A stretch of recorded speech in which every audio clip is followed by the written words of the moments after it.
Aaron Rodgers in Green Bay and just wrote a column this week suggesting that it's the beginning of the end for Aaron Rodgers. We'll get his reaction and thoughts on it right here on the show. Let's roll. I'm going to lose my gosh darn bananas. Boy Green Daily starts now. Zoinks!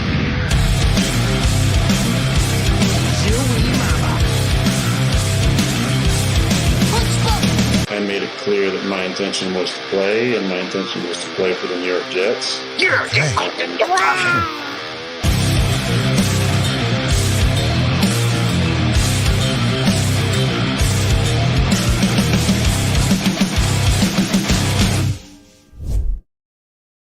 What's going on, everybody? I'm Paul Leston Jr., a.k.a. Boy Green. I'm the New York Jets digital reporter for Evie.com. Welcome to Boy Green Daily, a daily New York Jets video show, also available wherever you get your podcast. In just in a few moments, we'll be joined by Ty Dunne, longtime columnist. You've seen him on Bleacher Report. This is a guy who used to work for the Milwaukee Journal Sentinel and, of course, the Buffalo News as well. And without further ado, let's bring him in. For all of those reasons, Ty Dunne's a good buddy of mine. It's been a while since we've had him on the show. I don't think we've ever had him on the video show, so it'd be great to get both of our bearded faces on camera, for God's sakes. And he is the architect of this column. For Aaron Rodgers, this is the beginning of the end. That link to that column is right down below. You guys can click and read that along if you'd like. Part of Go Long. And let's bring in my guy right now, Ty Dunne, here on the program. What's up, buddy? What is up, man? Boy Green, when I see that pop up on the cell phone, I just can't wait to rejoin you, man. Because I don't know if you're gonna, rip me to shreds. Am I walking into enemy's territory here, or are Jets fans right now with me? Are they ready to pounce, move on? I don't know. I don't know what to expect. I guess we'll find out. That's for sure. Well, I think I think I'm going to be honest. This is streaming live right now, and I think there will be a lot of angry people from what you wrote. Baby, let's go. The thing I would like to highlight, as I just did beforehand, is Ty. You've covered Aaron Rodgers again, the Milwaukee Journal Sentinel. You covered the Green Bay Packers. You've also covered a lot of other things, Bleacher Report, and of course, where you've been operating now for quite some time. Go Long, but I think that's important context to what you're saying because, you've seen what the operation has looked like before. And that's kind of where I guess I want to start because, again, in your column, there's a few quotes and things like, for instance, I put the reading glasses here. His vision is fading. His legs are jello. His arm will make media minions faint from time to time, but it's over.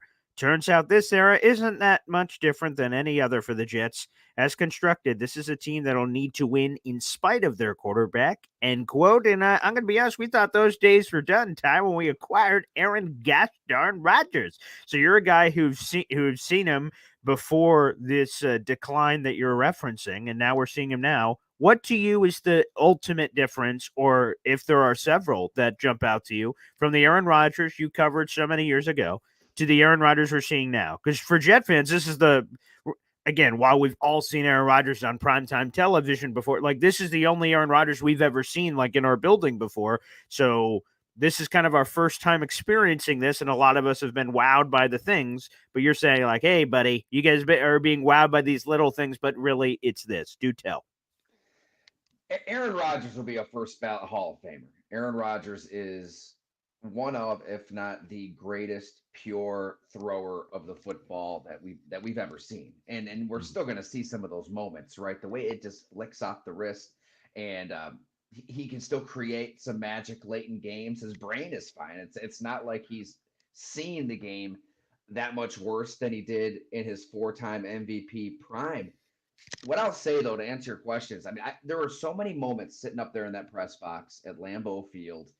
I'm thinking of 2011 specifically. That year is, I don't know if I've seen the position played any better than Aaron Rodgers played at that MVP season. 15-1, right up until that divisional round playoff loss to the Giants, which still blows my mind that that team lost at home to Eli Manning. But that team, that season, that quarterback, there were so many moments where, like Tampa Bay and an inferior opponent with Josh Freeman and LeGarrette Blount, they might hang around for a half And the defense for Green Bay wasn't that great that season. They forced a lot of turnovers, but they'd let teams kind of hang around. But you just knew in the third quarter that Aaron Rodgers was going to figure shit out. He'd see that single high safety and he'd make you pay. You blitz him, that's a death sentence. Somebody's in his face, a free runner. He's going to lose him. He's going to get outside of the pocket. He's going to improvise with Jordy Nelson, Donald Driver, Randall Cobb, Jermichael Finley, all these weapons he had. And so I just figured, his game, while it was fun to watch then in his prime, it wasn't going to age particularly well.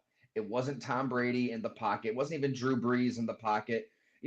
A death by a million paper cuts, just taking the right play consistently, snap to snap to snap to snap, even if it's a 5-yard gain. You know what I mean? Like he could do it. I can remember his calf popping, and he was amazing that season when he couldn't move that well. So it was in his game, but primarily he's an improvisational, freestyling quarterback. Play call comes in from Mike McCarthy. Hell with that. Aaron Rodgers is going to do what he wants. And oh, by the way, the next layer to this, Paul, is you've got baked in reps with Jordy Nelson, Devonte Adams, like tens of thousands of practice and game reps where they're just operating off a feel. You don't even need to call an audible, signal anything. You see the same thing in the defense. They're both going to react to it. And so you lose that component as well when you go to a new team. So I couldn't see it, man. And then you throw a torn Achilles on top of that at 39, 40 years old. I was expecting exactly what we see now, where there's going to be some good moments. Hell, the Jets might even make the playoffs. That division is in shambles is a little strong, but they have a chance, I should say, to still be part of that 44% club. A lot of teams make the playoffs in today's NFL. So there'll be some promising moments, but the Aaron Rodgers of those days has been dead for a while. I mean, his last year in Green Bay wasn't pretty. 2022, when you lost those veteran receivers, and you could see that component missing. You can see the age. And then we haven't even gotten to the crankiness and what he might be like to deal with on a day-to-day basis. But even just sticking to the football, purely the football, it's not the same quarterback. And I think the London game, as everybody saw, I know it was a game at the end, but you saw a much different player than anything that has resembled Aaron Rodgers. Yeah, that's one of the things you pointed out is also in the column is Quote showed obvious signs of deteriorating in 2022. And for Jet fans, when I won't speak for everyone, but a lot of the narrative I've seen is like, well, he had the busted thumb. Speaking of London, that happened against the Giants in that London game in 2022 when he like powered through it and toughed through it and played through it and had some of the issues. A lot of us went, well, he had the busted thumb and he played through it. He was a tough SOB. Like, so you got to kind of wipe away some of that. Is that a fair thing for people to say or no? Yeah, I suppose. I don't know. I feel like quarterbacks are all dealing with something. And if you're out on the field, you're telling us you're healthy enough to play. And where's that line of being tough and making an excuse? I don't know. It's not my thumb, but I think we have to fairly judge the players that we see on the field. He was out there, and it was very up and down. And it was very, I should say this too. I think the reason Green Bay moved on, and it got ugly at the end. Like the Packers, they really tried to do this whole it's not you, it's me routine of like, well, they wanted Aaron Rodgers to kind of like gently make the decision himself to leave. When we were the first report, I believe in February, the Packers were done with Aaron Rodgers. Like they were moving forward with Jordan Love. But they knew it was a delicate situation, and they knew who they were dealing with. A quarterback who was going to slip into the darkness for 72 hours, and you don't know where his head's going to be and what he's going to do and what he's going to say to Pat McAfee. So I think that Brian Gutekunst and Mark Murphy and Matt LaFleur, they're delicately handling this all. But I think the moment where they said it's time to move on, it was that loss to Detroit at Lambeau Field, when it was very apathetic, very just not engaged into the game. It was a playoff game. You win, you're in. Yes, and the Packers kind of got hot there at the end. And it was exactly what they had seen out of Aaron Rodgers against San Francisco in the divisional round when they're the number 1 seed the year prior. The defense is balling out against Kyle Shanahan at home. That defense was playing great at the right time. Can't say that about a lot of Aaron Rodgers' defense through those Packer years. Usually they're falling apart that time of year. Not in 2021. But Aaron Rodgers against San Francisco was a non-event. He just went through the motions, missed some receivers, didn't pull the trigger, played a little too safe. That's the thing. Yeah, he doesn't turn the ball over a lot. You get into January, you get into the playoffs when everything tightens, you got to take that chance in double coverage sometimes. He's just not going to do it. So I think Green Bay seeing that again against Detroit, they're like, okay, it's time to move on. So to answer your question, Paul, like injury or no injury, I think they were very comfortable knowing who Aaron Rodgers, the quarterback, was at that point.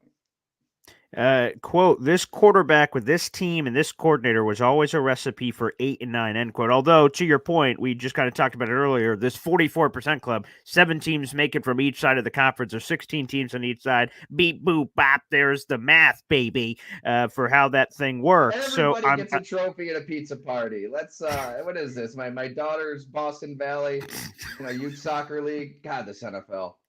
Yeah, that's right. More playoff games. They love the money. They love those checks clearing. That's for sure. So, even if this Jets team makes the playoffs, by the tone of this, I'm assuming that you don't see them going very far if they were to make it with this not great division. I'm trying to put my brain into that market a little better here too, because I get that would be a huge accomplishment. Hell, I mean, it's been since Rex been a long Ryan time, in sure, 2010.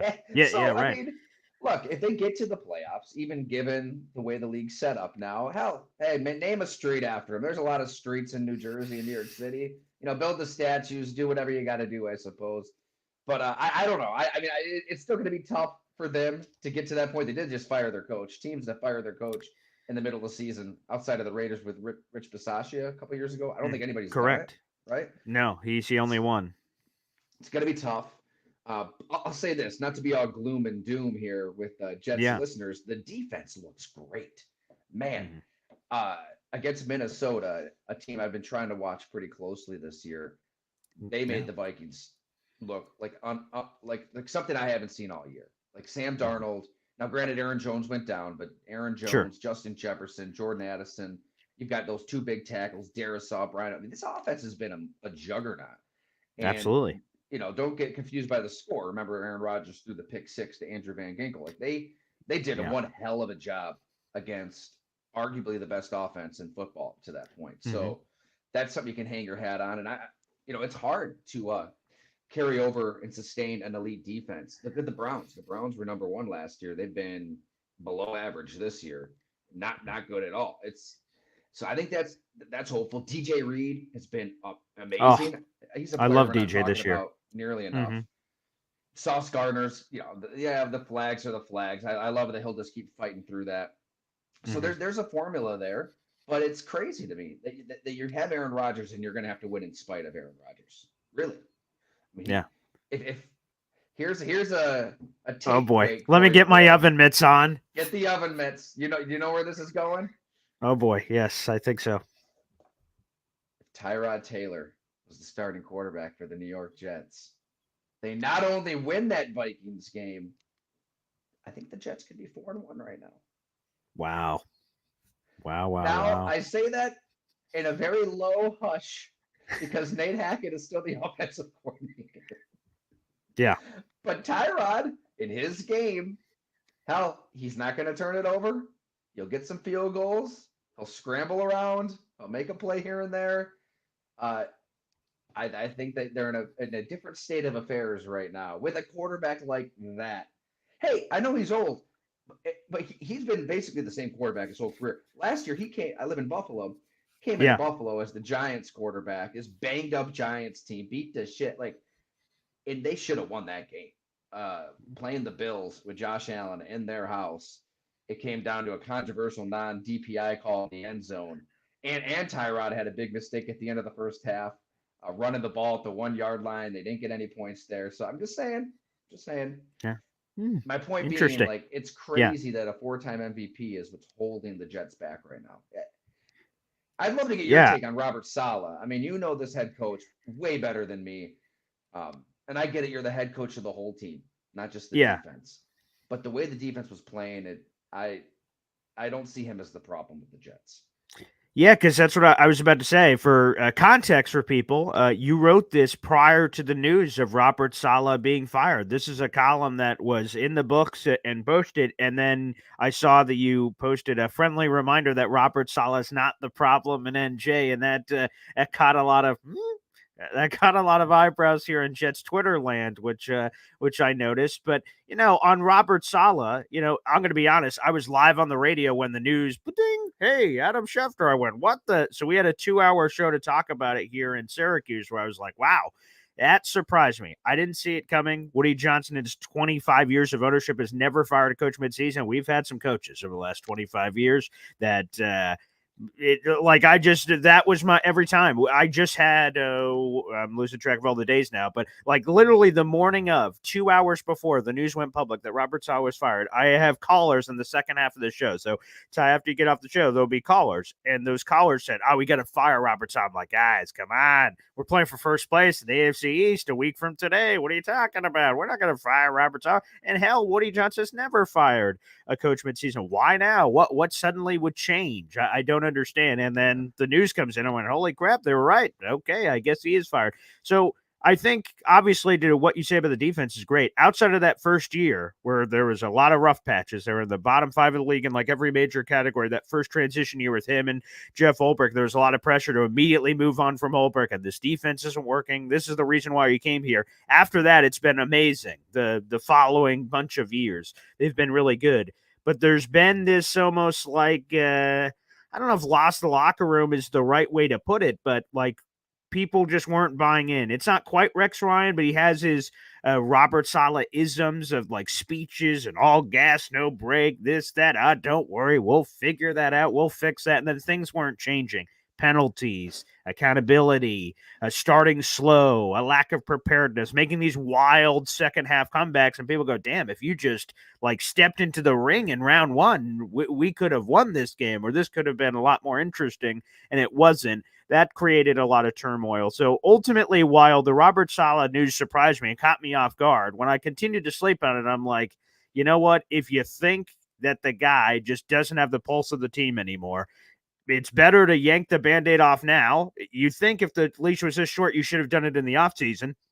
But it is what it is now. We can't go back in time. We can't change that. So you have to operate in our current world, which is why Ulbrich gets it. And Ulbrich will give this team a pop. Interim coaches have given teams a pop. They've won more games than they've lost games since in their first game that interim coaches have taken over in the last 15 years. So it's a pretty solid sample size. So there's an immediate dopamine for that. But what will it mean for the long term? As you pointed out earlier, there's not a long history of success. But a lot of those teams didn't have what the Jets have in this really talented roster, so it's kind of a unique situation here, Ty. When you're beautifully and meticulously breaking down Robert Saleh, thank you for that. Where my mind went was that Hard Knocks speech when he was. God. What was the analogy? He was talking about like an eagle and a crow. Yeah.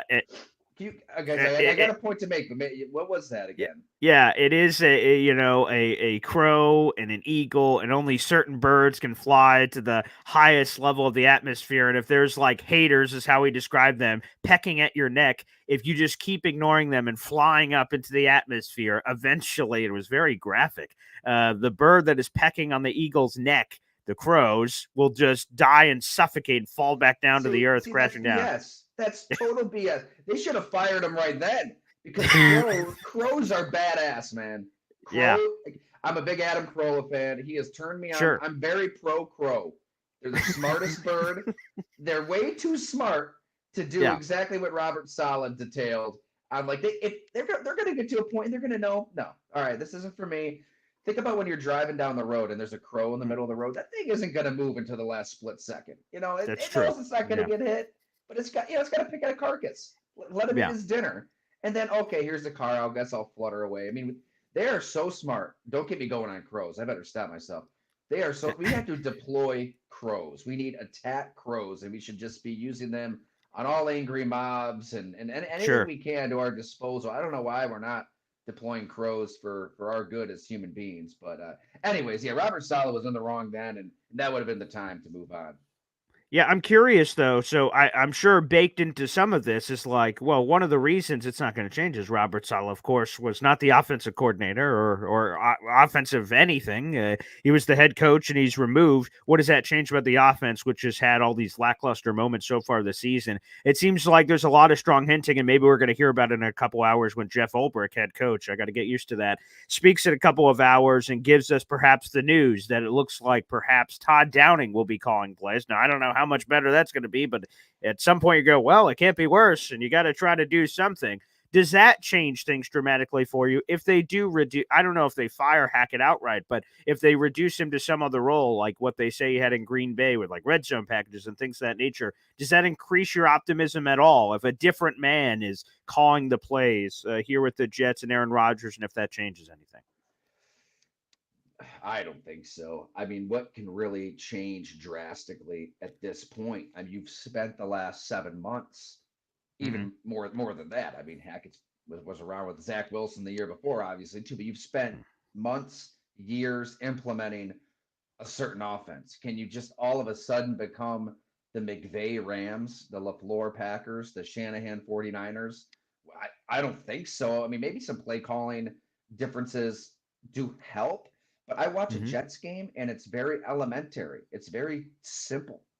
You know, I talk a lot with Jim Monis. You know, we've done a Of podcast together. course. He just became the GM of a UFL team, Oh, but he's congrats. been he should be in the NFL. He's one of the smartest football people I know. He was he won a Super Bowl with the Saints as a Southeast scout. Was a scout with the Eagles, director of personnel with the Bills. And anyways, like we talk pretty frequently. He worked with Hackett. You know, Hackett was in Mm-hmm. Buffalo as the OC Right. when he's starting off, and they were after those years in Syracuse. And I think everybody likes Hackett as a person. I mean, I've talked to him. He's energetic. Like he can pull you in, man. A conversation with Nate Hackett can just make you feeling better about the world. He's just Mm-hmm. full of optimism. You can see how he hit it off with Aaron Rodgers. But even as Jim has kind of noted multiple times, like it's not a real NFL offense right now. You watch a Jets game, it's very different than anything else. It's just not a lot of creativity.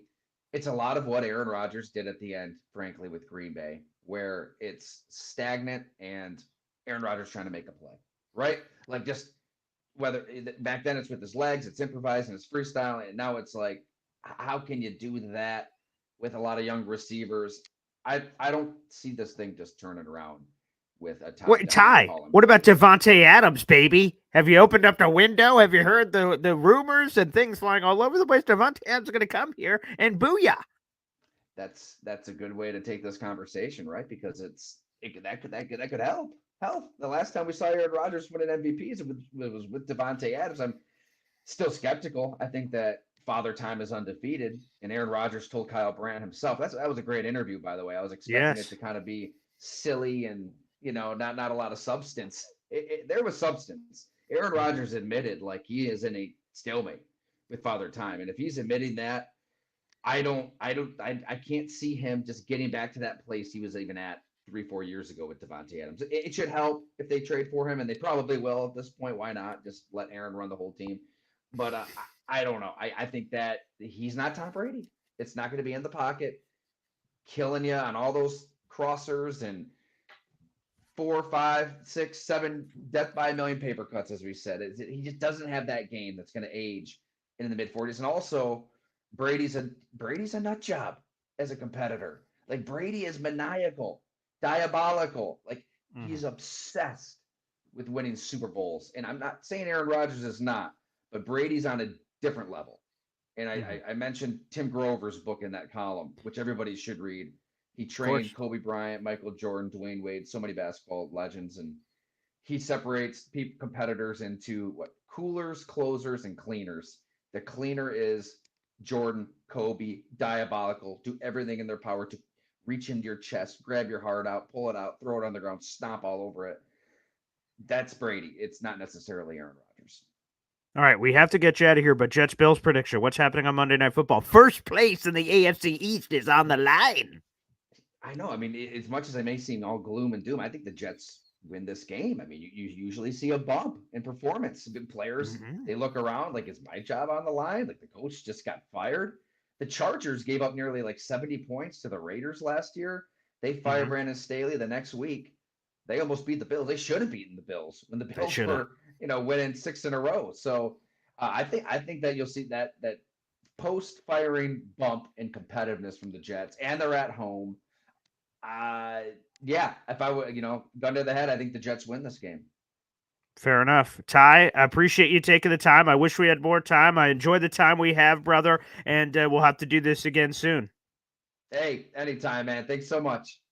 All right, there he is, Ty Dunne. By the way, his full column is down below at Go Long. That is the direct link. You guys can subscribe to some of that journalism if you'd like. Again, the story is called, quote, "For Aaron Rodgers, this is the beginning of the end." Up next, we'll play a quick HEP video, and then I will open up the phone line so we can react to Ty Dunne and some of the things he had to say. I'm going to be honest, I didn't agree with it all, but that's what this is all about, is bringing different perspectives on the show. So let's take a second, and we'll be right back. Boy Green daily, Boy Green daily, Boy Green daily. Talking just football, man. Boy Green daily, Boy Green daily, Boy Green daily. The New York Jets Football Club. Wow. Offense, defense, special teams. Watch the Super Bowl season with Boy Green. J-E-T-S. Jets. Boy Green daily. Yes, I could listen to that forever. So a couple of things, and then we'll go right to the phone lines. Ty Dunne, a good guy I've known for a long time. For those who may not know him, he worked at Bleacher Report for a long time. He also covered the Buffalo Bills for the Buffalo News. He was a Bills beat writer. He also covered Aaron Rodgers over there in Green Bay for the Milwaukee Journal-Sentinel, where he's able to see, or up close and personal, Aaron Rodgers. And again, the headline is, "For Aaron Rodgers, this is the beginning of the end." And basically in this column, you guys can read it down below, but basically in this column, he said Aaron Rodgers is washed. His vision's fading. Legs are jello. His arm will give you dopamine pops, but it's all for naught, and they won't do anything. The Jets are destined to be an 8-9 team. If Tyrod Taylor was the quarterback of this team, they'd be 4-1 right now. There's just a lot going on here. A lot to unpack. I respect Ty Dunne a lot. He's written a lot of really in-depth pieces that have gone viral and crazy, like Sean McDermott and his interesting motivational tactics for his team. You guys may have heard of that story.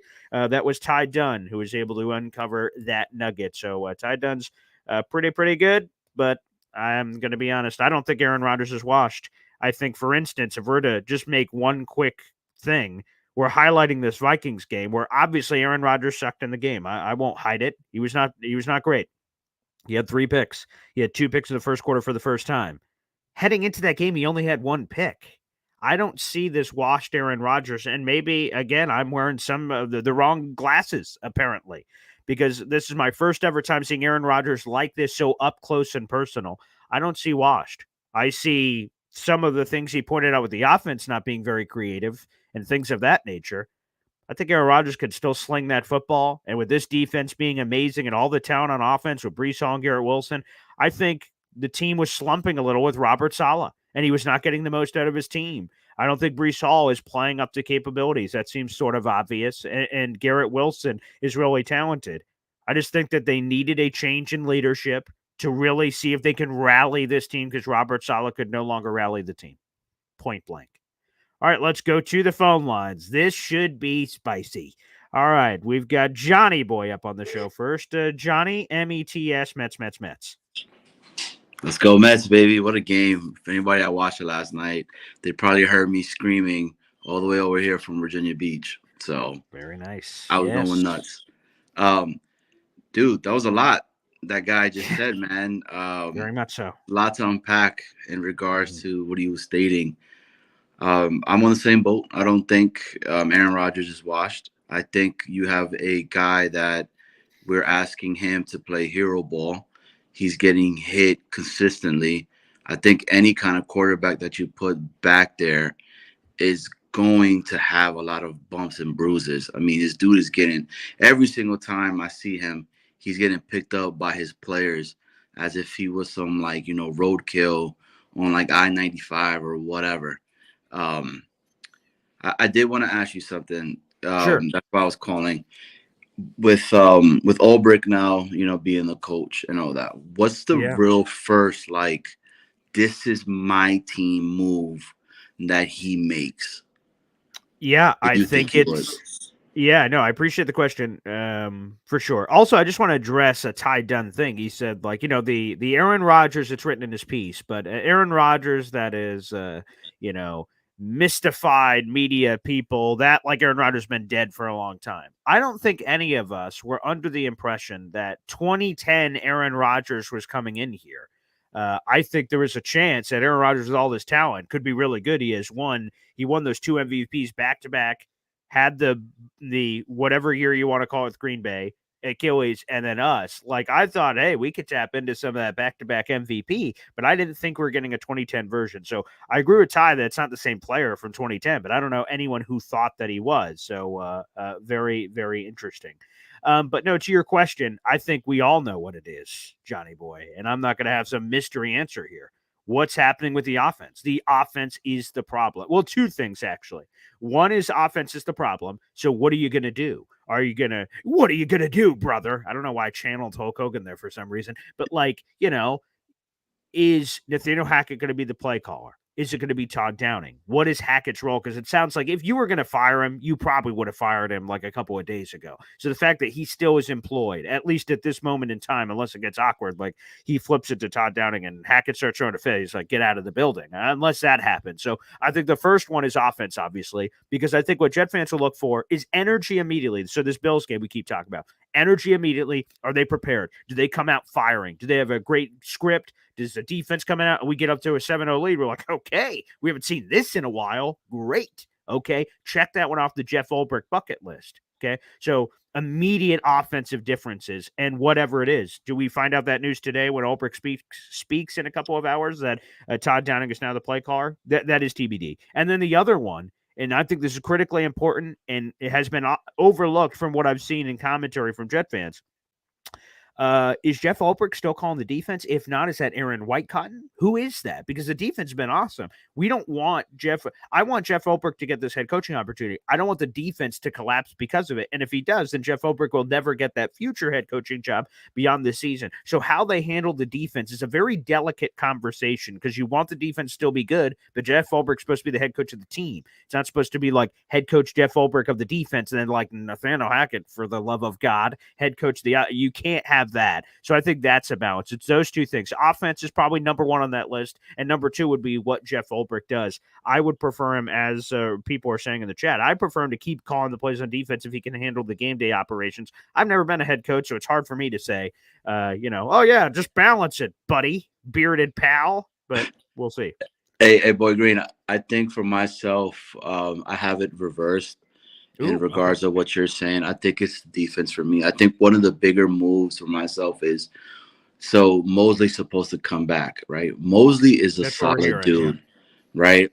And one of the biggest gripes that we had in regards with Saleh was he's too much of a friend coach, right? He's too much of like, oh, Breece Hall, he's been here the whole entire time, so I'm going to keep feeding him the ball, knowing well that you got Braylon Allen that's the hot hand right now.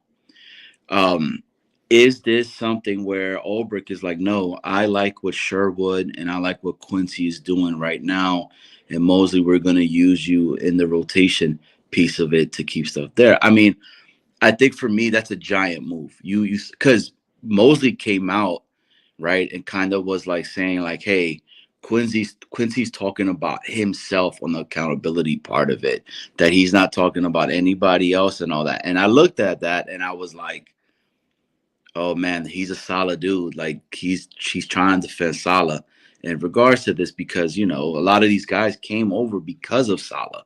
Mm-hmm. So it's intriguing that you say, and yeah, in the offense, it's the offense. He needs to put it down and say, this is no, give the ball to this guy. He needs it. He's going to do it. And if you don't like it, kick rocks, go in the locker room and just cry yourself in the blue tent. I don't know. Something like that. But BG, I appreciate you. And Aaron Rodgers is not washed, man. We're not here. Like, real fans are not asking Aaron Rodgers to be 2010 Aaron Rodgers and all this stuff like that. That's crazy, dude. Because, I mean, we would be idiots to think that we were going to go ahead and have that type of Aaron Rodgers. No, we continue to keep saying this. All we want is competent quarterback play. And he's more than capable of that. Exactly. Appreciate you, BG. Thank you, Johnny. I appreciate it. Thank you, man. Also, I have Danny in real life. I knew he was going to chime in. Our Buffalo Bills fan on Twitter. Boy Green agrees with Ty Dunne when he writes a hit piece on McDermott, but when he calls out Rodgers for being washed, it's a bridge too far. Here's my thing on that situation. If you guys don't know what I'm talking about, Google Ty Dunne, Sean McDermott. It'll come up about the quote-unquote hit piece. The Ty Dunne thing on the hit piece, Buffalo Bills fans are calling. I saw they were very upset at this. Like, it was facts. That's something that actually happened. He revealed a story that was hidden in the ethos, and now we all hear about it. We're like, yikes, Sean McDermott, what the hell were you doing? Those are facts. Ty Dunne saying Aaron Rodgers is washed are not facts. It's his opinion. And again, he's got a really, really good opinion. He's got a very informed opinion, obviously. He covered Aaron Rodgers in Green Bay and saw what he used to look like. And he's seeing him now. He's saying he's washed. So he's got a very informed opinion. That's why I don't just dismiss Ty Dunne coming in here saying, what an idiot. Like, no, I brought him on knowing what his takes were going to be for the most part and saying, okay, let's have a conversation about it for sure. But, like, to be honest, at the end of the day, that's an opinion that he's washed. He could say he's washed. I could say he's not. And that's it. The Sean McDermott thing, he could say that happened. I'm like, oh, I guess that did happen. Because Sean McDermott came out and confirmed it. Other players came out and confirmed it. So, like, that's where I kind of draw the line on, I'm not just appreciating Ty Dunne giving a roundhouse kick to the Buffalo Bills, just in the same sense. We're mixing facts and opinion here. Aaron Rodgers coming off a terrible game against Minnesota. That seems like a interestingly selected game to say, oh, wow, Aaron Rodgers is washed. Okay, he had one bad game. And let me rephrase that, because I'm not making it sound like Aaron Rodgers has been an MVP throughout the season. Any of us Jet fans know he hasn't been. But he hasn't been. He had one pick heading into the Vikings game. He had not been putting the ball in harm's way. He had been taking care of the football. Now, he wasn't throwing for 300 yards. He wasn't being MVP. He wasn't going crazy. But he was moving the offense, and he was making things happen, as much as we have with this offense the way that it is. So he wasn't turning the ball over. All of a sudden, he turned the ball over in Minnesota. Now we're like, he's washed. He sucks. I just think we're making too big of a jump off one game. Let's see what happens week 6 Monday Night Football at home. First place on the line. Does Aaron Rodgers throw another 3 or 4 picks? Then okay, then we can have a conversation about potentially someone being washed. But I don't think we're quite there yet. And by quite there, I just don't think we're there. But again, also, we're thinking about all our Florida viewers and listeners right now as well. By the way, anyone who's trying to call in, it is the pinned comment on YouTube, youtube.com/boygreen25. If you'd like to call into the show, feel free to do so. We have 900 people in the room. We appreciate you guys. Make sure you like the video and hit subscribe as you're coming in. But yes, click that comment, and if I see you in the green room, so to speak, I'll try to bring you on. Try to be on camera if you can, and we'll try to bring you on the show. All right, let's go next. We have Easy here on the show. What's up, Easy?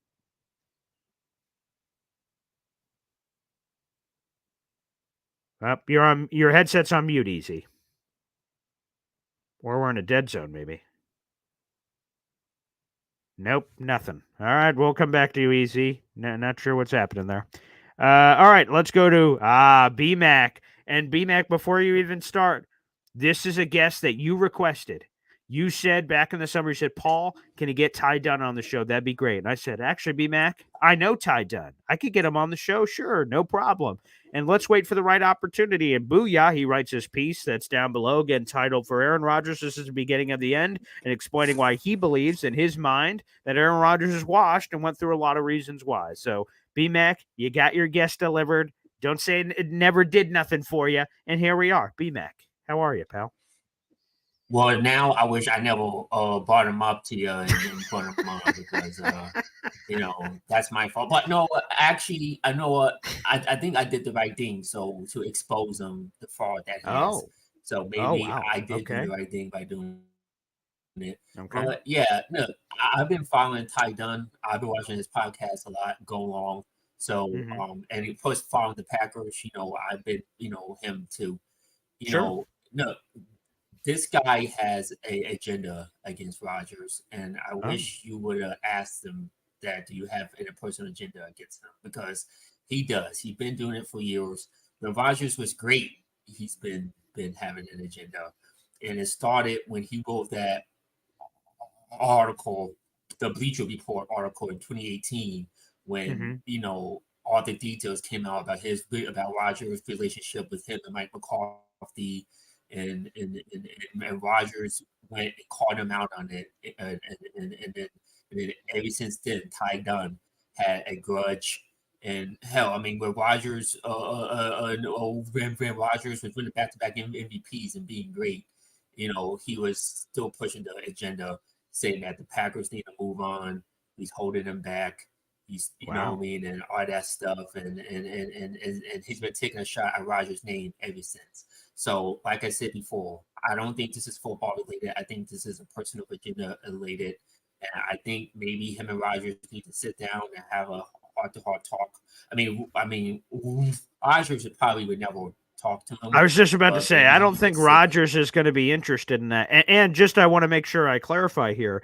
I wanted and was hoping that Dunne would be available for phone calls so you guys could call in and ask him questions. Unfortunately, he said he had a radio hit come in that he forgot about, so he had to get off at a certain time. So I went, dang, okay, well, I'll try to squeeze in as many of the questions as I can. So unfortunately, that's what transpired. He had another radio obligation that he had to do immediately at that time, that he pushed it as far as he could, and then he had to bail. So yeah, no, perhaps we'll have him on in the future. I don't know how fans would feel about that encore performance, but yes. Yeah. I just think that, he's doing like what he's saying is not fact.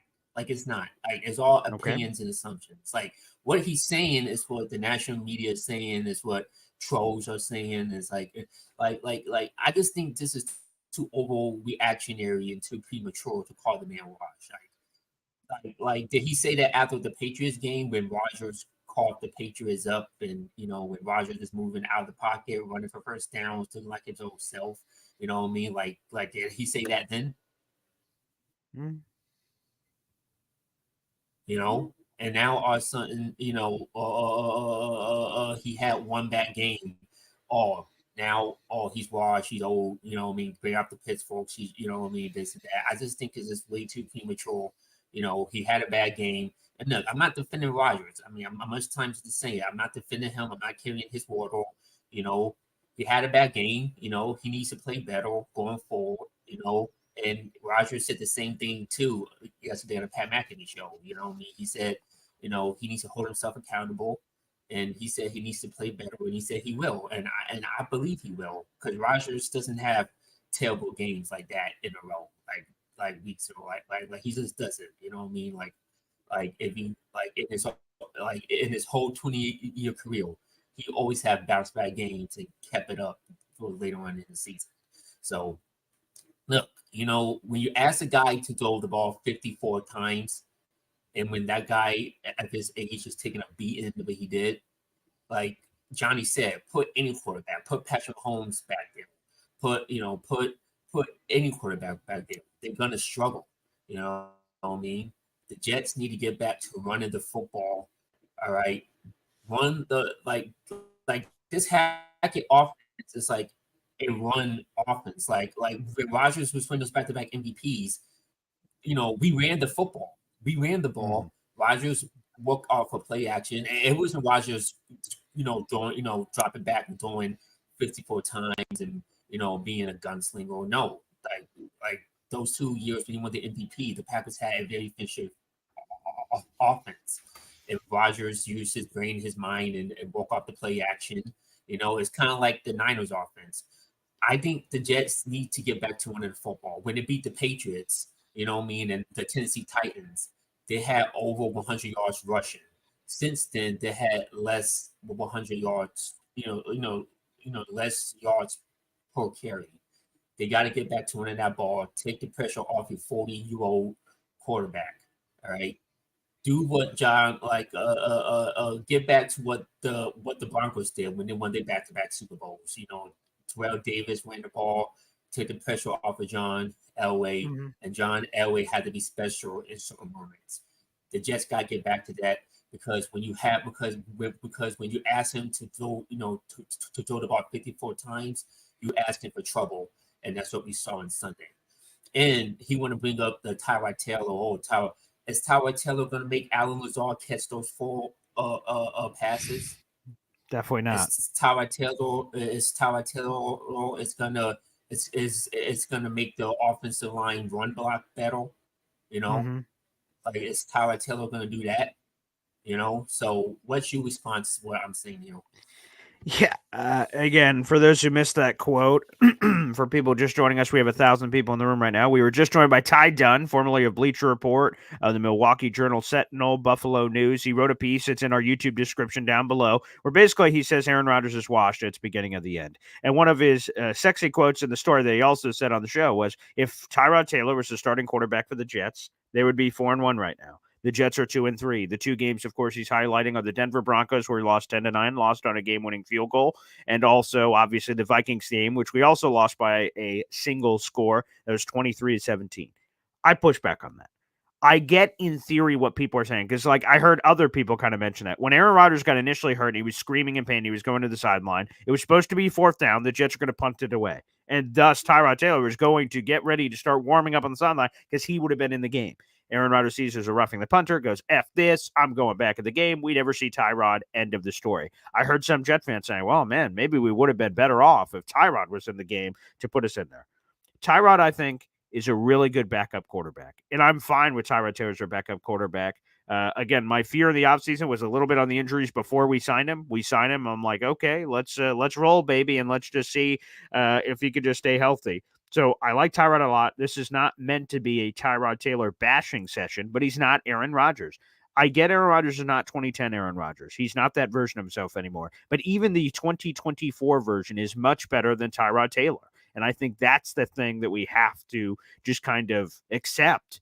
And let's see what happens. Aaron Rodgers had a horrible game. But to your point, as you beautifully articulated, B-Mac, he doesn't have those games back-to-back. If he does have that game back-to-back, then maybe he is squashed and maybe Ty Dunne is right. But let's see what happens, and let's go into the game and see some results. I think 5 weeks into the season, coming off his worst game and overreacting to that, to me, seems a little extremist. So, no, I don't believe if we had Tyrod Taylor, we'd suddenly be 4-1. I think that's cherry picking. I think that's hindsight 2020. That's trying to say, hey, what are the reasons that this happened, this, that, or the other? Alan Lazard, to your point, dropped those footballs, and everything happened the way that it happened. So, no, I won't be playing that game of take out him, put in him, we'll be 4-1.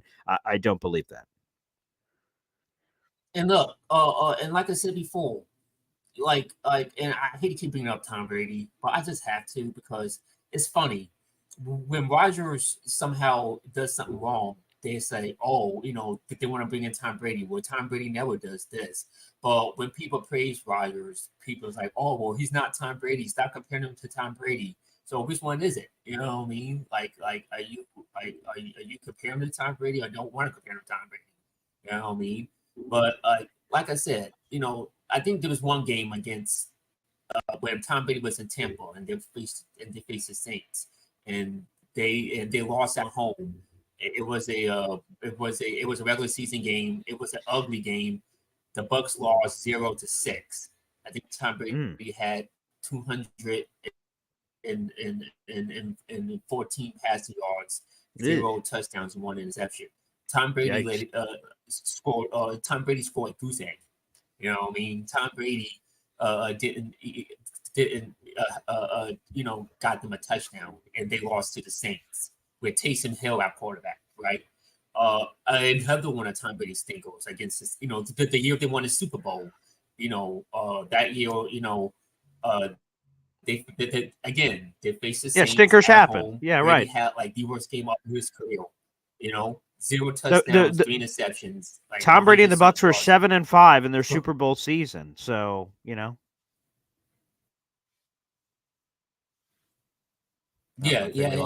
Oh no, that's what I'm trying to say. It can happen to the greatest quarterback of all time. Yeah. It can happen to the greatest of all time. So it happens to great quarterbacks. And again, these guys are human. Patrick Mahomes has stinkers. I just think that this is, overreactionary, prisoner of the moment. And like I said, San Francisco, I thought he was, he played good. Tennessee Titans, game-winning drive, he's to win the game, for Titans. Patriots was great. The Broncos, I didn't thought he was bad, you know what I mean? I thought he was meh, you know what I mean? But yeah, they didn't score a touchdown, so yeah. I just thought he was like he was terrible, but by his standards, yeah. And then again, I think let's see how it goes. Now, if he does it again, then yeah, I would love to have that conversation, maybe. But I just think that I don't think he's gonna have it again, and I just think that prisoner of the moment. And like I said, I just think Ty Dunne has a personal agenda, and that's my opinion. Well, I'd just like to say, if any Jet fan did not enjoy that interview, please direct all of your complaints to BMAC, because he is the person that told us to have Ty Dunne on the show. So, you know what? Just make sure you send him right to BMAC's house. Does that work out, BMAC? Great. I'm glad you're in agreement with that. Beautiful. I'm just kidding. Ty Dunne's a good buddy of mine, but I'm not sure I agree with everything. Anywho, just two things here. We're going to get back to the phone lines, but I see a few comments. The Meadowland Swamp Thing says, would have been really good if the Jets took that bye week option after the London game. Obviously, this is hindsight, this comment. But I would disagree. If they told me, they said, hey, Paul, we had a time machine. You're supposed to play the Vikings in London. You're going to lose. Would you like to take the bye week immediately after? And if they told me that information, I would say absolutely not. You, as a football player, I didn't play at the NFL level, but you as a football player, as soon as you lose, you want to immediately play your next game. You want to get rid of that bad taste in your mouth. You don't want that to linger for 2 weeks. All hell can break loose when you have time to just think and sit. So I would not want that bye week. If it was presented to me right now, after that game, immediately say, do you want the bye week? I'd be like, hell no. No, thank you. I'm good. Appreciate it. I appreciate the bye much later in the season. That puts the Jets in a much better position. And teams that make that decision believe they're going to make the playoffs. That's why you make that decision. You're like, you know what? We're going to need that, a lot more later than we are now. 100%. Let me see. There was another comment. I'll see if I can find it real quick before we get back to the phone lines. Someone said something crazy. Or I can't even remember what it was. So who knows if it was crazy. Jets took the bye week. Rodgers is washed. Tom Brady, not Aaron Rodgers. Okay, maybe I lost it. Okay. I don't know whoever said whatever you said, but there you go. It's all BMAC's fault. All right, let's go back to the phone lines. I believe we have EZ again. What's up, EZ? Can you hear me? Loud and clear. I love these Sprint commercials. Oh, thank God. Okay, so first thing, I got to just get this off my chest. I made some crazy suggestions yesterday, and to you and Paulie, you treated me like a gentleman with your disagreement, but Nick was an asshole. He waited until I was off the phone, and then he tried to treat me like I'm some fucking moron, and he can kiss my ass. Excuse me. I'm done with that now. Okay, good. And I just want to say this in general, that I hope that that's how it comes across to anyone that has opinions on this show. Ty Dunne is You're a gentleman. You are a gentleman. I try to be, because like I said, for Ty Dunne, when I read his piece, I went, you got to be freaking kidding me. I don't agree with any of this, but I'm like, but let me just speak before I hit into a dead zone again. Oh, yes. Because I got a couple. All right. Now, if we get Devonte Adams, we get him $1 million cheaper. Correct. If we sign him today, Joe's just saved $1 million. So that's a good thing. The second thing is, I'm going to take this earpiece off so I don't hear feedback. All right, so now I think there's going to be a lot more discipline on this team with Ulrich. I think the brick is going to start smacking people around if they don't do the right thing. I think this was a breath of fresh air. I feel horrible for Robert Saleh, but I know Woody wanted to stop the bleeding before this season got out of control. So, I mean, that's neither here nor there, but it is what it is, and I wish Robert Saleh all the luck in the world, and I feel bad for him and his family because they just bought that beautiful house in Jersey. But, I mean, this is the NFL, man. Anything can happen at any time. 100%. Second off, one of the things that I mentioned yesterday was a direct snap. And once again, Nick's trying to make a jackass out of me, suggesting that the ball is going to be snapped like a regular quarterback going under center to snap the ball on a direct snap. No, that was not the play I was talking about. I was talking not shotgun, but what's the play where you're only 2 or 3 yards back? What do they call it? The pistol? Right. Yeah. You have two guys behind the running back. So you have Braylon Allen. You snap it to him as a pistol, and you have two guys right behind him push him through the line. That was the play, not under center. See, that guy, he assumes that I'm talking crazy shit, and I'm not. You played running back. I played running back. Mm-hmm. Running backs don't ever go under center. When I say direct snap is a direct snap. It's not under quarterback. Correct. Yeah, I thought that part was clear. Yeah, that it's. And the other thing about my suggestion with Tyrod coming in to do maybe a run, I was talking about having Tyrod Taylor in with two running backs and have an RPO play on 3rd and 5. Mm-hmm. Just to defense hasn't seen it. How do they prepare for 3 guys in the backfield that can run with the ball and possibly throw the ball? That was the play I was talking about. And I think that is a perfectly fine play to call in a situation where your running game is stagnant. You got to change it. I don't think there was anything wrong with that. He's a competent quarterback. Yes, he's a backup, but he has started on many NFL squads, and he's been very effective. I thought that would be a great change of pace play. That's what I'm talking about. And for Nick to lambaste me the way he did, that was just wrong, man. Yeah. I'm just making that thing. But yeah, I mean, that's the kind of stuff I'm talking about, And I think Ulbricht's going to change shit up. The Jets' offense was just way too simple. And I know Aaron Rodgers does not like a lot of motion, but you got to do something because what was going on really hasn't worked the whole year except for the Patriot game. Right. It's the real truth. So we got to see if the Jets are going to make those changes. I believe they will. I think we're going to see a different team on Monday Night Football, and we'll see if that is accurate. EZ, I appreciate the call, brother. Thank you. So here it is, and thank you, FL Phil 98, for bringing this up. I feel terrible that we've gone this far throughout the show without talking about, I know, the craziness of a coach being fired. One of my most prized possessions is this. This may be a terrible thing. 1 second here. Let's get this. All right. Let's see. One of my most prized possessions I have is right here in my hands. And for our audio only listeners, I'm holding a helmet that was autographed by the entire New York Sack Exchange, and you see it right there on the top. Rest in peace to Abdul Salam. He died the same day Saleh got fired, as FL Phil 98 points out here. It definitely should have gotten more attention. God rest his soul.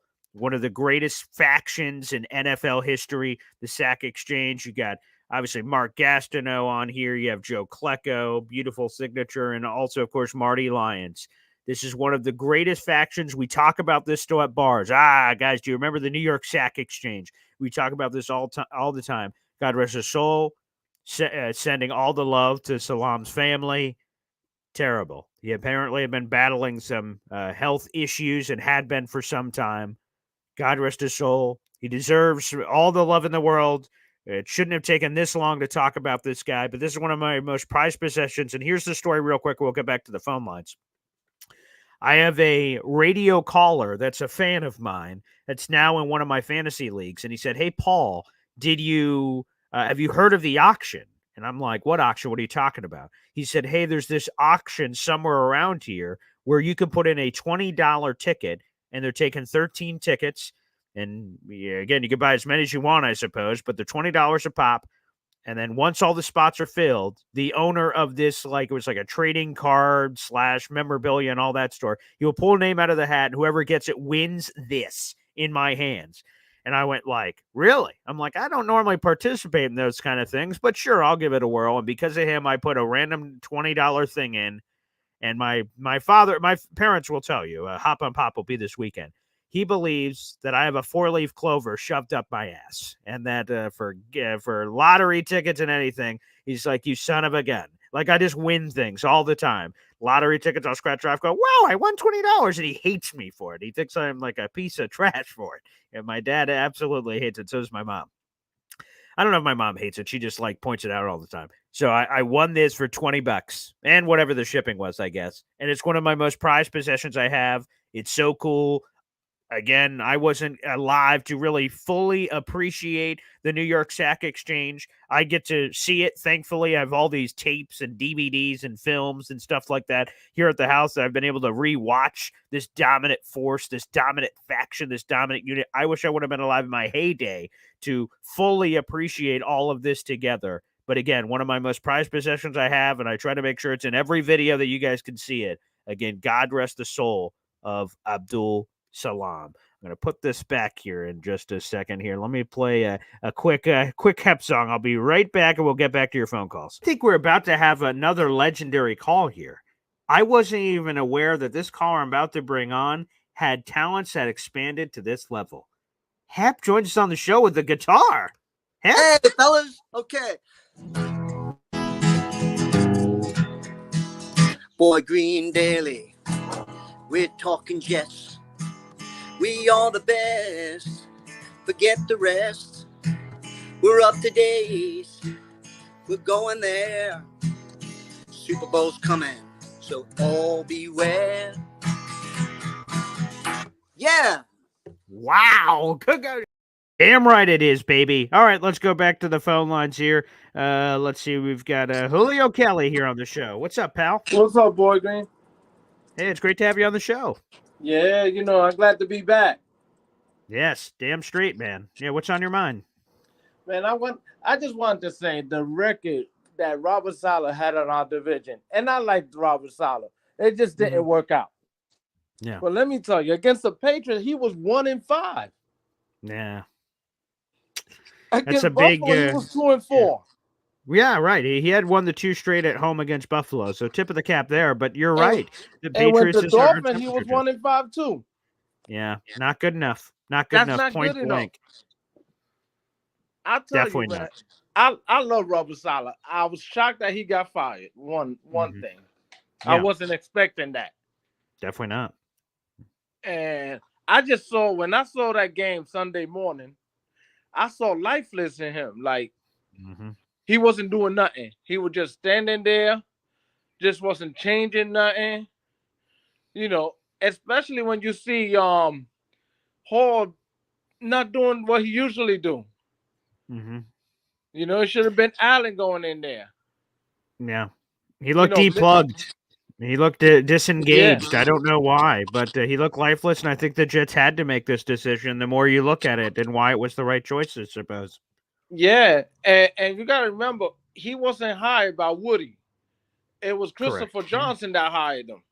Okay, yeah. So Woody wasn't on board with Robert Saleh from the beginning. Yeah. We haven't had a great coach, and I'm going to go way back when Bill Parcells came and we were 15-1. You remember that one? Oh, yeah, late 90s, baby, yeah. Yeah. So Herman Edwards was pretty good. I think we made it 4 playoff seasons with him. I can't remember if it was 4, but yeah, he definitely made the playoff. Like that was in the early mid 2000s. Yeah, he did it before handing it off. I think Mancini was next after that. Yeah. So we gotta find that coach that got the it, and I hope, because he Ulbrich, right? he was a defensive player. Yeah, so he know where to come from there. So I feel it could be a turnaround. It's exactly going to be very exciting this Monday night. I can't wait, and I'm fired up for Ulbrich. I'm glad he's getting this opportunity, and hopefully give some fire to the team, man. Let's see what he does with it. Yes, and I hope I want him to have success so he can be our coach for next season. I don't want to start looking outside again. Fair enough. Yeah, it's been a lot of movement, constant movement. It's time for some continuity. Yeah, I would love it, Julio. I'd love it. And hopefully we get Devonte come in now. Hopefully that will come in soon. I've been waiting for that trade. I just feel like this is the time now. Yeah. No I more. think you're right. No more crap. Let's go in that field. Let's prove it. Let's prove wrong that they made the right decision. Damn straight. I appreciate it. Julio, thanks for the call. We'll hopefully get to it at some point. But long story short, the Devonte Adams trade, it appears, has been delayed a week or a few days. However, you articulated. Devonte Adams was paid his $970,000 game check yesterday by the Raiders. So, unless they just want to trade him for free from a money perspective, if they trade him to the Jets today, they wouldn't have to pay him this week, which I'm sure the Jets would be cool with, but the Raiders probably not. So that's another factor that you have to consider here for sure. All right, let's go back to the phone lines. Also, one person that's trying to call in, your device is not connecting. So Steve, whoever you are, you're going to have to fix your device there to call into the show. Just want to give you a heads up. I'm not ignoring your call, but your devices aren't set up appropriately to join the show. All right, let's go to another caller here. Indy Jets, what's up, brother? Welcome back to the show. Oh, sorry. Good morning, Boy Green. Good morning. What's up? Hey, the gentleman you had on there earlier that was talking about Rodgers being washed. Yes. You realize that was this is his fifth game in 638 days. I mean, I don't care if you did, I haven't went back and looked, but I would like to see what Tom Brady looked like when he came back after being gone for a year. What his fifth game looked like and how great he was. The torn ACL. Yeah, there's a lot of rust that Rodgers is trying to knock off, and he's trying to do it with basically a whole new team that he's never played with. Yep. There's going to be some slack, and he's going to get it right. Rodgers isn't going to fail. Yeah, I don't think so. And this is the part. So this is from his story. I'm glad that you brought this back up. So this is in Ty Dunne's story. It's in the YouTube description down below. We've now seen this creaky and cranky version of Aaron Rodgers play 5 full games, more than enough of a sample size to determine how a 40-year-old quarterback off a torn Achilles in 2023 and a bland performance in 2022 can keep pace in today's NFL. The answer is not pretty. Yeah, I feel like that's unfair. To judge, to your point, a 40-year-old coming off the Achilles and saying 5 games up, well, here it is. Here he is. This is what he's always going to be. That just feels, that feels unfair. But hey, it's 638 days since he played a full game.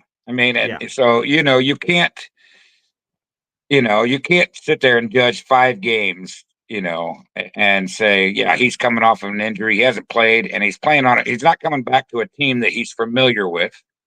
He didn't get he's built a rapport with, guys like Garrett and Brees, but never really got to play. He's in 2 years, he's got to play. This is his 5th game.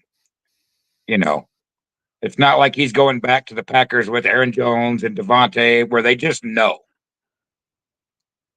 Yeah, and also we have this Bills fan, Danny, in real life. He's chiming in. 638 days off for a 40-year-old coming off an Achilles, and y'all were still trying to hype this team up. But when anyone outside of green Kool-Aid land tries to tell you guys to ease up, we were told we were haters.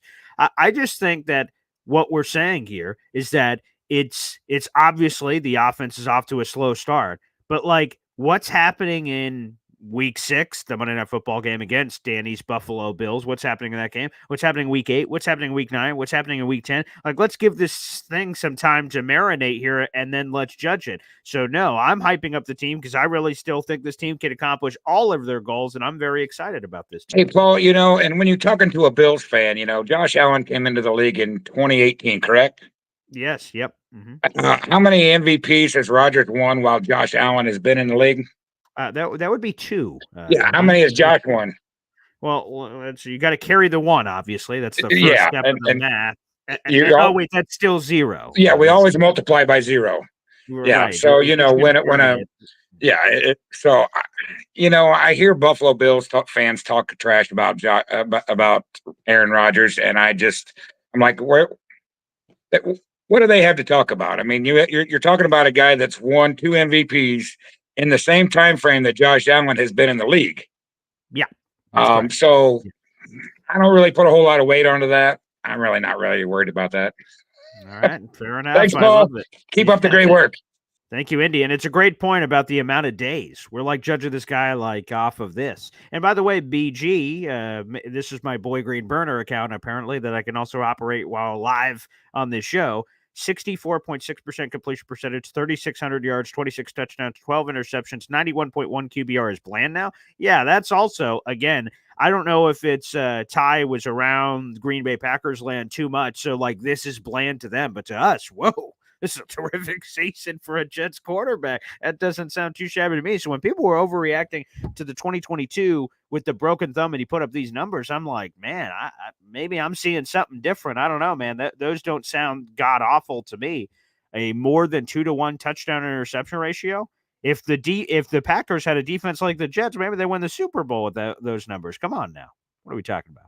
The picks are a little high for Aaron Rodgers, particularly, but that's neither here nor there. All right, let's go back to the phone lines. FL Phil 98, brother. Hopefully you guys are doing okay down there.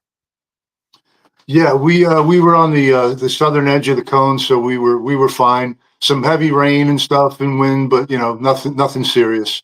My heart goes out. My heart goes out to the people up north. But I just wanted to thank you for sharing that story. Those were probably my happiest times as a Jets fan, including, even though, 98 was the best. Sure.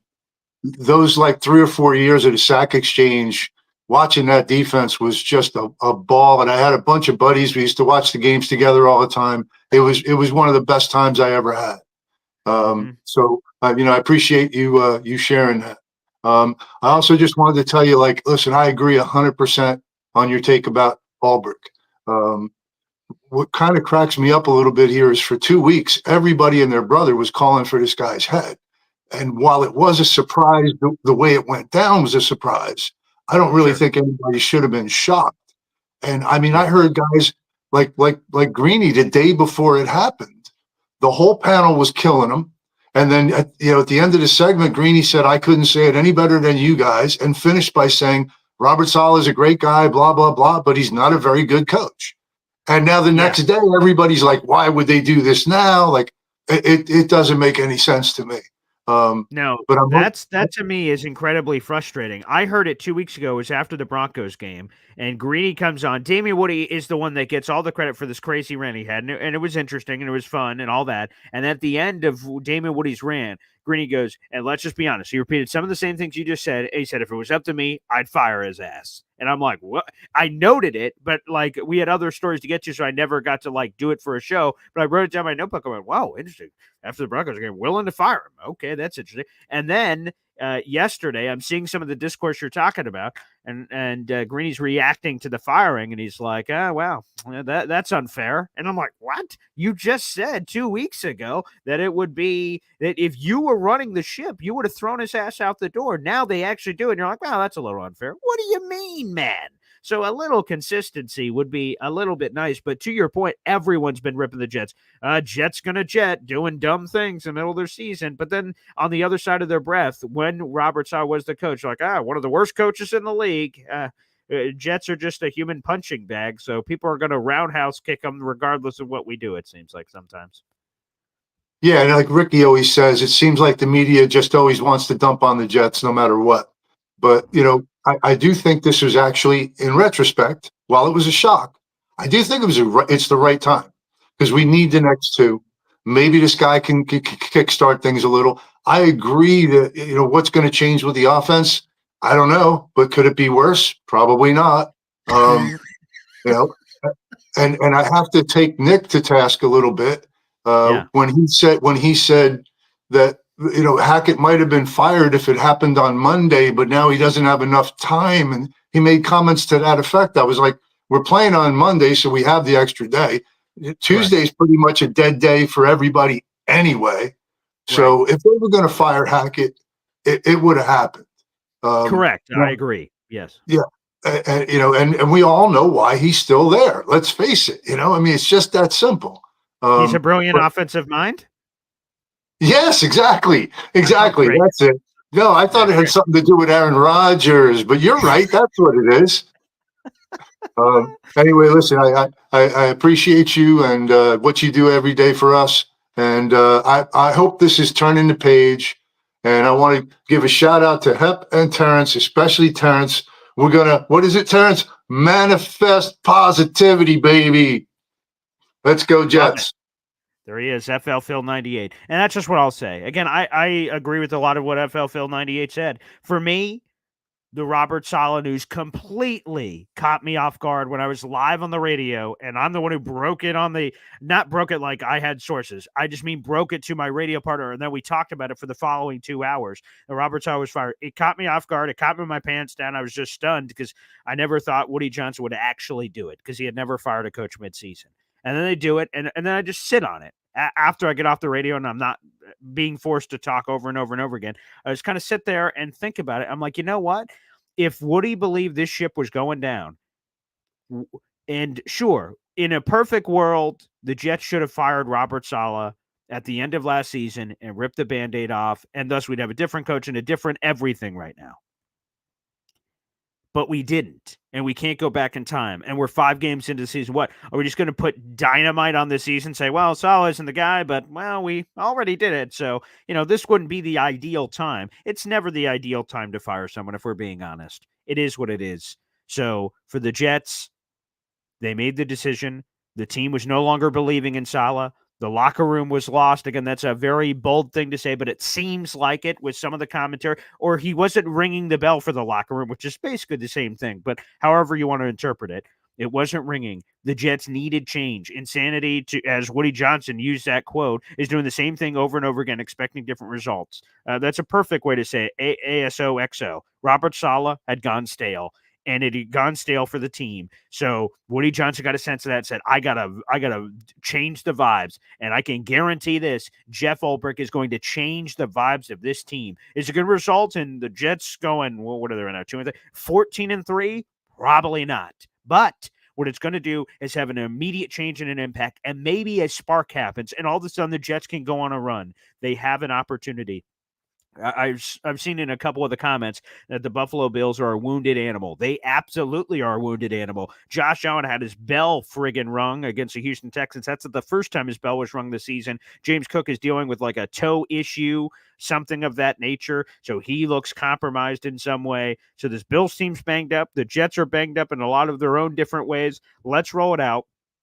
Monday Night Football, Week 6. I still think the Jets can win this game, take first place in the AFC East, and make some noise. To me, I also do not believe Nathaniel Hackett's going to be fired. If that was going to happen, that would have happened earlier this week. But will there be an offensive coordinator change? I believe Todd Downing will be calling plays on Monday Night Football against the Buffalo Bills. That's what I believe will happen. Let's get another phone call in here. We got Robert joining us here on the show. What's up, Robert?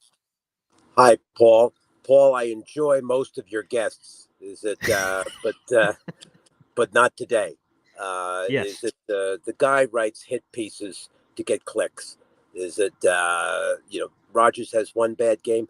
Look for him Tuesday morning after Rodgers has a great game and lights it up against Buffalo. Is it, see what he has to say. See if you can find him with the other grub worms. Is it, so totally useless. You are great. You could do it without any guests, frankly. Is it, so because Rodgers is going to light it up on Monday. Is that period? Is it so? Just wanted to share that. I love your show. I watch it every day. Is that you have terrific guests for the most part, and today wasn't one of them. I appreciate the honesty, Robert. That's great. And thank you guys for the support. We appreciate it. We got 1,300 people in the room. Guys, like the video, hit subscribe. We are live every single day at 7:30 in the morning. We'll also be live again. One of my good buddies. Today is a Thursday.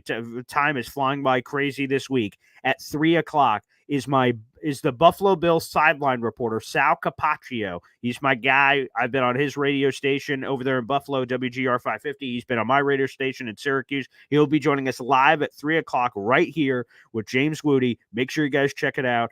Sal Capaccio is one of the best in the business, and he knows the Buffalo Bills as well as anybody. Again, he's their sideline reporter. He is in the action. He travels with the team. He's with the team. He's around the team. It'll be fascinating to hear what Sal Capaccio has to say. That's coming up at 3 o'clock. So you guys, I can guarantee you guys are really going to enjoy that guest. He is an absolute treat, and I'm very much looking forward to that. If you guys are watching on either of the other platforms, Facebook or Twitter, please hop on over to youtube.com/boygreen25 and subscribe to my YouTube channel for Jets content every single day. We just surged over 7,000 subscribers over the weekend, and I'd like for those numbers to keep going. My next big number I'm looking for is 10,000, baby, 10K. We'll see how quickly we're able to get there, but I hopefully, despite today, hopefully you guys enjoy the guests that join the show and bring some additional commentary, and I'm very much looking forward to it. Again, to reiterate for myself, I don't believe Aaron Rodgers is washed, and I believe on Monday night we're going to see that he is definitely not washed, but the results will speak for themselves. Thanks, everybody, for tuning in. We appreciate you, and we'll see you just in a couple hours at 3 o'clock with Sal Capaccio, the Buffalo Bills sideline reporter, here on the show. Thanks, everybody, for tuning in, and we'll see you in a couple hours. Take care.